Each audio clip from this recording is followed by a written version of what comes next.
మా latest videos కోసం మా ఈ తెలుగు న్యూస్ ఛానల్ సబ్స్క్రైబ్ చేసి గంట సింబల్ యాక్టివేట్ చేసుకోండి. రేపు మంగళవారం సాయంత్రం 6:11 నుండి 7:06 మధ్యలో నీటిలో కుంకుమ కలిపి ఇలా చేస్తే చాలు డబ్బు వస్తూనే ఉంటుంది. లక్ష్మీదేవి అనుగ్రహంతో ధన సమస్యలన్నీ పోతాయి. ధన సంపాదన విపరీతంగా పెరుగుతుంది. ప్రతి మనిషికి జీవితంలో ఏదో ఒక సమస్య ఉంటూనే ఉంటుంది. ముఖ్యంగా ఈ రోజుల్లో చాలామందిని వేధిస్తున్న ప్రధాన సమస్య ఆర్థిక ఇబ్బందులు. ఎంత సంపాదించినా చేతిలో డబ్బు నిలవకపోవటం, వచ్చిన డబ్బు వచ్చినట్లే ఖర్చు అయిపోవటం, అప్పుల బాధలు పెరిగిపోవటం వంటివి చూస్తూ ఉంటాం. అయితే ఇలాంటి సమస్యలన్నిటికీ చెక్ పెట్టేస్తూ మన ఇంట్లో లక్ష్మీదేవి స్థిర నివాసం ఏర్పరచుకునేలాగా చేయడానికి మంగళవారం నాడు చేసుకునే ఈ చిన్న పరిహారం రామబాణంలా పనిచేస్తుంది. రేపు మంగళవారం సాయంత్రం 6:11 నుండి 7:06 మధ్యలో నీటిలో కుంకుమ కలిపి చేసే ఈ చిన్న పని మీ తలరాతను మార్చేస్తుంది, మీ కష్టాలను తీరుస్తుంది, మీ స్థితిని తిప్పేస్తుంది, ధనాన్ని మీ వైపు ఆకర్షించేస్తుంది. ఈ చిన్న పరిహారంతో మీ జీవితం అద్భుతంగా మారిపోతుంది.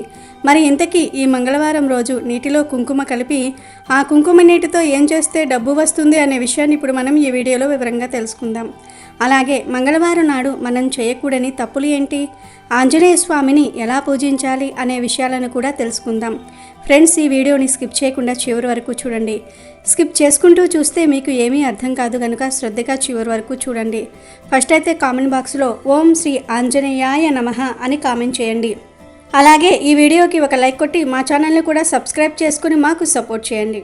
ఇక వీడియోలోకి వస్తే మంగళవారం అనేది కుజుడికి అలాగే శక్తి స్వరూపిణి అయిన అమ్మవారికి ఆంజనేయ స్వామి వారికి అత్యంత ఇష్టమైన రోజు.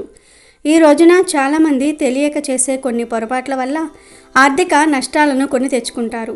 అందులో ముఖ్యమైనది డబ్బు లావాదేవీలు. మంగళవారం నాడు పొరపాటును కూడా ఎవరికీ అప్పు ఇవ్వకూడదు. అలాగే ఎవరి దగ్గర నుండి అప్పు తీసుకోకూడదు. జ్యోతిష్య శాస్త్రం ప్రకారం మంగళవారం నాడు ఇచ్చిన అప్పు తిరిగి రావటం చాలా కష్టం అవుతుంది. అలాగే తీసుకున్న అప్పు తీర్చడానికి చాలా ఇబ్బందులు పడాల్సి వస్తుంది. ఆ అప్పు అలా పెరిగిపోతూనే ఉంటుంది తప్ప త్వరగా తీరదు. అందుకే మంగళవారం నాడు ధనానికి సంబంధించిన విషయాల్లో చాలా జాగ్రత్తగా ఉండాలి. అప్పు ఇవ్వకూడదు, తీసుకోకూడదు. కానీ అప్పు తీర్చడానికి మంగళవారం మంచి రోజు. అలాగే ఈ రోజున జుట్టు కత్తిరించుకోవటము, గోర్లు కత్తిరించటము, షేవింగ్ చేసుకోవటం వంటివి అస్సలు చేయకూడదు. ఇలా చేయటం వల్ల ఆయుష్ క్షీణిస్తుందని, దరిద్రం చుట్టుకుంటుందని శాస్త్రాలు చెప్తూ ఉన్నాయి. ఇంట్లో కూడా ఈ రోజున బూజులు దులపటము, ఇల్లు మొత్తం కడగటం వంటి పనులు చేసుకోకపోవటం మంచిది.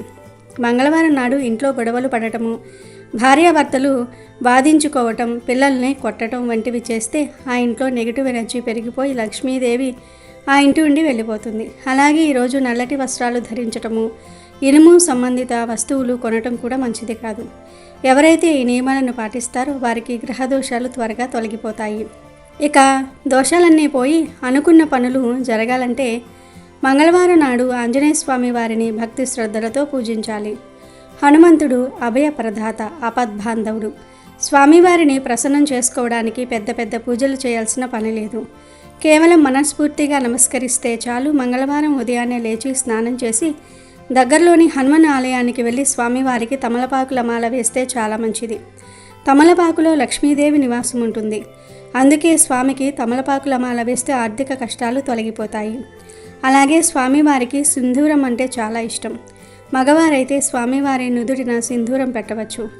ఆడవారైతే స్వామివారి పాదాల దగ్గర సింధూరం పెట్టి నమస్కరించుకోవాలి. ఈ రోజున హనుమాన్ చాలీసా పఠించటం వల్ల మనలో ఉన్న భయము, ఆందోళన తొలగిపోయి ధైర్యం వస్తుంది. మంగళవారం నాడు ఇంట్లో దీపారాధన చేసేటప్పుడు నువ్వుల నూనెతో కానీ ఆవు నెయ్యితో కానీ దీపం వెలిగించి అందులో 2 లవంగాలు వేస్తే ఇంకా మంచి ఫలితాలు ఉంటాయి. ఇలా స్వామిని పూజించడం వల్ల శని దోషాలు, కుజదోషాలు తొలగిపోతాయి. ఇప్పుడు మనం అసలు విషయానికి వద్దాం. ఆర్థిక సమస్యలతో సతమతమవుతున్న వారు, అప్పుల ఊబిలో కూరుకుపోయిన వారు, ఇంట్లో ప్రశాంతత లేని వారు రేపు మంగళవారం సాయంత్రం ఖచ్చితంగా చేయాల్సిన అద్భుతమైన పరిహారం ఒక పరిహారం. ఈ పరిహారం చేయడానికి సమయం చాలా ముఖ్యం. రేపు సాయంత్రం 6:11 నుండి 7:06 మధ్యలో మాత్రమే ఈ పరిహారం చేయాలి. ఎందుకంటే ఈ సమయంలో విశ్వంలో ఉండే సానుకూల తరంగాలు గ్రహస్థితులు మనం చేసే సంకల్పానికి బలాన్ని చేకూరుస్తాయి. ఈ సమయం దాటిన తర్వాత చేస్తే ఫలితం ఉండకపోవచ్చు. కాబట్టి సమయాన్ని జాగ్రత్తగా గుర్తుపెట్టుకోండి. ఈ పరిహారం చేయడానికి కావలసిన వస్తువులు కూడా మన ఇంట్లో దొరికేవే. బయట నుండి ప్రత్యేకంగా ఏమీ కొనాల్సిన పని లేదు. ముందుగా ఈ సమయం అవగానే మీరు శుభ్రంగా కాళ్ళు చేతులు కడుక్కుని దేవుడి గదిలో దీపం వెలిగించండి. ఆ తర్వాత వంటగదిలోనికి వెళ్ళండి. అక్కడ ఒక గాజు గ్లాసును కానీ లేదా స్టీల్ గ్లాసును కానీ తీసుకోండి. ప్లాస్టిక్ గ్లాసులు మాత్రం వాడకూడదు. ఆ గ్లాసులో సగం వరకు స్వచ్ఛమైన నీటిని పోయాలి. నీరు అనేది శక్తిని గ్రహించే గుణం కలిగినది. ఇప్పుడు ఆ నీటిలో ఒక 2 స్పూన్ల కుంకుమ వేయాలి. మనం నిత్యం పూజకు వాడే మంచి కుంకుమను వాడండి. కుంకుమ వేసిన తర్వాత ఆ నీటిని బాగా కలపాలి. ఇప్పుడు ఆ నీరు ఎర్రగా మారుతుంది. ఈ ఎరుపు రంగు శక్తికి, విజయానికి సంకేతం. ఆ తర్వాత ఆ కుంకుమ నీటిలో కొద్దిగా జీలకర్ర వేయాలి. వంటల్లో వాడే సాధారణ జీలకర్ర సరిపోతుంది. ఆ తర్వాత అందులో కొంచెం ఉప్పును కూడా వేయాలి. రాళ్ళ ఉప్పు వేస్తే ఇంకా మంచిది, లేదంటే మెత్తటి ఉప్పు అయినా పర్వాలేదు. చివరిగా ఒక చిటికెడు పసుపు కూడా ఆ నీటిలో కలపాలి. ఇప్పుడు మన పరిహారానికి కావలసిన శక్తివంతమైన కుంకుమ నీళ్లు తయారయ్యాయి. ఇలా తయారు చేసుకున్న ఈ ఎర్ర నీటిని జాగ్రత్తగా తీసుకొని మీ ఇంటి వంటగదిలో గ్యాస్ స్టవ్ దగ్గరకు వెళ్ళండి. అక్కడ గ్యాస్ పొయ్యికి ఎడమ పక్కన ఈ గ్లాసును పెట్టాలి. ఎందుకు ఎడమ పక్కన పెట్టాలి అంటే వాస్తురీత్యా మరియు శక్తి రీత్యా ఈ స్థానం చాలా విశేషమైనది. అక్కడ గ్లాస్ పెట్టిన తర్వాత మీరు అక్కడే నిలబడి 2 చేతులు జోడించి కళ్ళు మూసుకోండి. ఇప్పుడు మీ మనసులో ఉన్న కోరికను లేదా సమస్యను సంకల్పం రూపంలో చెప్పుకోవాలి. నాకు ఉన్న ఆర్థిక కష్టాలు తొలగిపోవాలి, అప్పుల బాధలు తీరాలి, ఇంట్లో డబ్బు నిలబడాలి, నా కుటుంబం సుఖ సంతోషాలతో ఉండాలి అని గట్టిగా నమ్మకంతో కోరుకోవాలి. మీ సంకల్పం ఎంత బలంగా ఉంటే అంత త్వరగా ఫలితం వస్తుంది. ఇలా ప్రార్థించిన తర్వాత ఆ గ్లాసును అక్కడే వదిలివేయండి. ఆ రాత్రంతా ఆ గ్లాసు అక్కడే పొయ్యి పక్కన ఉండాలి. పొరపాటున కూడా దాన్ని కదిలించడం కానీ నీళ్లు కింద ఒలికించడం కానీ చేయకూడదు. వంట చేసేటప్పుడు కూడా ఆ గ్లాసుకి ఏమీ తగలకుండా చూసుకోండి. మరునాడు అంటే బుధవారం ఉదయం నిద్రలేచిన తర్వాత స్నానం చేసి ఆ గ్లాసులో ఉన్న నీటిని తీసుకుని ఇంటి బయట ఉన్న ఏదైనా పిచ్చి మొక్క మొదట్లో కానీ లేదా ఎవరూ తొక్కని ప్రదేశంలో కానీ పోసేయాలి. గుర్తుంచుకోండి, ఈ నీటిని తులసి మొక్కలో మాత్రం అస్సలు పోయకూడదు. అలాగే పూల మొక్కల్లో కూడా పోయకుండా ఏదైనా పిచ్చి మొక్కల్లో పోయటం మంచిది. ఎందుకంటే ఈ నీరు ఇంట్లో ఉన్న నెగిటివ్ ఎనర్జీని, దరిద్రాన్ని లాగేసుకుని ఉంటుంది. కాబట్టి దీన్ని తులసి వంటి పవిత్రమైన మొక్కలకు దూరంగా ఉంచాలి. గ్లాస్ను శుభ్రంగా కడిగి యథావిధిగా వాడుకోవచ్చు. ఇలా ఈ ఒక్క మంగళవారం చేస్తే సరిపోతుందా అంటే లేదు. ఏదైనా ఒక పని ఫలితాన్ని ఇవ్వాలంటే దానికి కొంత సమయం నిలకడ అవసరం. అందుకే ఈ పరిహారాన్ని మొత్తం 5 మంగళవారాలు క్రమం తప్పకుండా చేయాలి. మధ్యలో స్త్రీలకు నెలసరి వస్తే ఆ వారం ఆపేసి తర్వాతి వారం కొనసాగించవచ్చు. ఇలా 5 వారాలు పూర్తయ్యేసరికి మీ ఆర్థిక పరిస్థితుల్లో ఖచ్చితమైన మార్పును మీరు గమనిస్తారు. అసలు ఈ వస్తువులనే ఎందుకు వాడాలి, ఇందులో ఉన్న రహస్యం ఏమిటి అని మీకు సందేహం రావచ్చు. దానికి కూడా ఒక బలమైన కారణం ఉంది. మనం ఈ పరిహారంలో వాడిన ప్రతి వస్తువుకు ఒక విశిష్టమైన శక్తి ఉంది. మొదటిగా నీరు. నీటికి జ్ఞాపక శక్తి ఉంటుంది. ఇది మన సంకల్పాన్ని గ్రహిస్తుంది. అందుకే ఏ పూజలో అయినా నీటిని కలశం రూపంలో పెడతాం. ఇక కుంకుమ విషయానికి వస్తే ఇది సాక్షాత్తు అమ్మవారి స్వరూపం. కుంకుమ అంటేనే మంగళప్రదం. ఇది కుజుడికి సంబంధించిన రంగులో ఉంటుంది కాబట్టి కుజ దోషాలను పోగొట్టి ధైర్యాన్ని, విజయాన్ని ఇస్తుంది. ఆర్థిక సమస్యలను జయించడానికి కావలసిన శక్తిని కుంకుమ ప్రసాదిస్తుంది. ఇక ఉప్పు. ఆధ్యాత్మికంగా ఉప్పు లక్ష్మీ స్వరూపం. సముద్ర గర్భం నుండి పుట్టింది కాబట్టి దీనికి నెగిటివ్ ఎనర్జీని అంటే మన చుట్టూ ఉన్న చెడు దృష్టిని, నరఘోషను లాగేసుకునే అద్భుతమైన శక్తి ఉంది. చాలామంది దిష్టి తీయడానికి ఉప్పుని వాడడానికి కారణం ఇదే. ఈ నీటిలో ఉప్పు వేయటం వల్ల మీ ఇంటిపై, మీ కుటుంబంపై ఉన్న నరదృష్టి, ఏడుపు కళ్ళు అన్నీ తొలగిపోతాయి. తర్వాత మనం వాడింది జీలకర్ర. చాలామందికి తెలియని విషయం ఏమిటంటే జీలకర్ర ధనాన్ని ఆకర్షించడంలో అద్భుతంగా పనిచేస్తుంది. పురాతన కాలం నుండి తంత్రశాస్త్రంలో ధన ఆకర్షణకు జీలకర్రను వాడుతూ ఉంటారు. ఇది అడ్డంకులను తొలగించి పనులు సులభంగా జరిగేలాగా చేస్తుంది. ఇక చివరిగా పసుపు. పసుపు గురుగ్రహానికి సంకేతం. గురుడు ధనకారకుడు. పసుపు ఎక్కడ ఉంటే అక్కడ శుభం జరుగుతుంది. పసుపు క్రిమి సంహారిణిగా ఎలా పనిచేస్తుందో అలాగే మన జీవితంలో ఉన్న కష్టాలను కూడా పోగొట్టేస్తుంది. ఇలా ఈ 4 వస్తువులు కుంకుమ, ఉప్పు, జీలకర్ర, పసుపు కలిపినప్పుడు ఒక అద్భుతమైన పాజిటివ్ ఎనర్జీ తయారవుతుంది. ఈ మిశ్రమాన్ని మనం అగ్ని నిలయమైన వంటగదిలో అగ్నిహోత్రునికి పక్కన పెట్టడం వల్ల ఆ శక్తి రెట్టింపు అవుతుంది. వంటగది అనేది అన్నపూర్ణాదేవి స్థానం.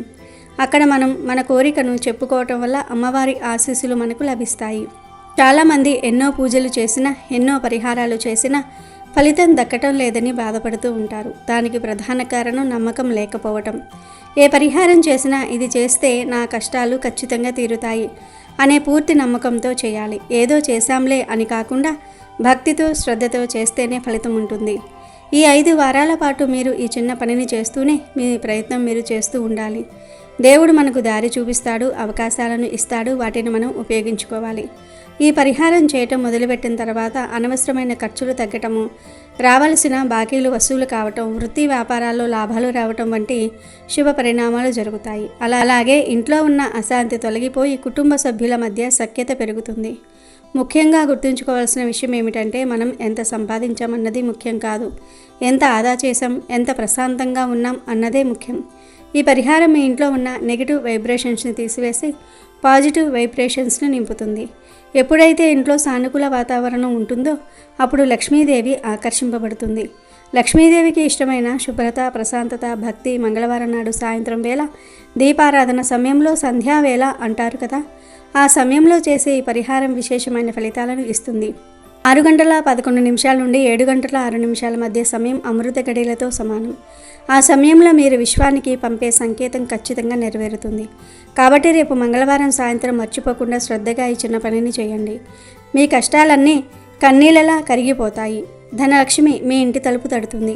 ఈ పరిహారం చాలా సులభమైనది, ఖర్చు లేనిది, కానీ ఎంతో శక్తివంతమైనది. మన పూర్వీకులు ఆచరించిన ఇలాంటి చిన్న చిన్న చిట్కాలే మన జీవితాలను పెద్ద మలుపు తిప్పుతాయి. నమ్మకంతో చేయండి, శుభ ఫలితాలను పొందండి. మంగళవారానికి అధిపతి కుజుడు.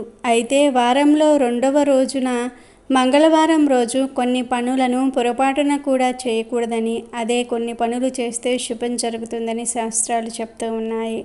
మరి మంగళవారం అష్టమి తిథితో కలిసి వచ్చినప్పుడు ఏ పనులు చేయవచ్చో, ఏ పనులు చేయకూడదో ఈరోజు మనం ఈ వీడియోలో తెలుసుకుందాం. మంగళవారం రోజు పొరపాటున, అది కూడా మంగళవారం అష్టమి తిథితో కలిసి వచ్చిన మంగళవారం రోజున కొన్ని పనులను చేయకూడదని పండితులు అంటున్నారు.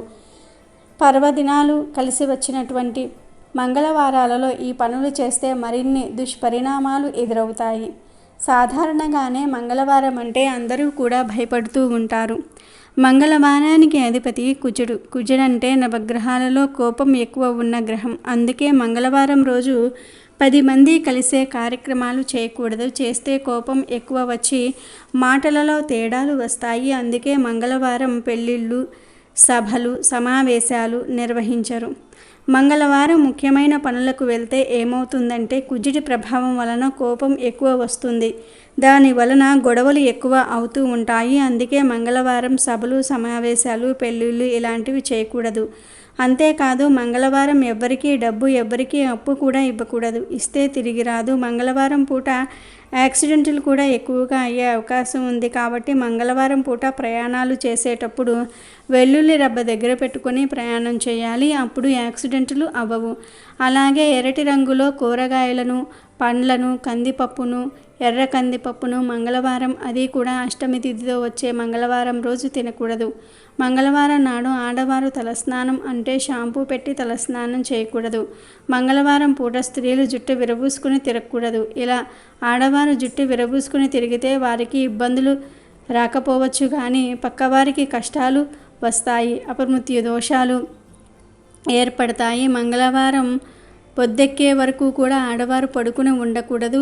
అయితే కొన్ని ప్రత్యేకమైన పనులను మాత్రం మంగళవారం చేస్తేనే బాగా కలిసి వస్తుందని పండితులు అంటూ ఉన్నారు. ఆ పనులు ఏమిటంటే, మంగళవారం పూట అప్పులు తీరిస్తే మంచిది. మంగళవారం అప్పు తీరిస్తే జీవితంలో ఇక మళ్ళీ అప్పు చేయవలసిన పరిస్థితి రాదు.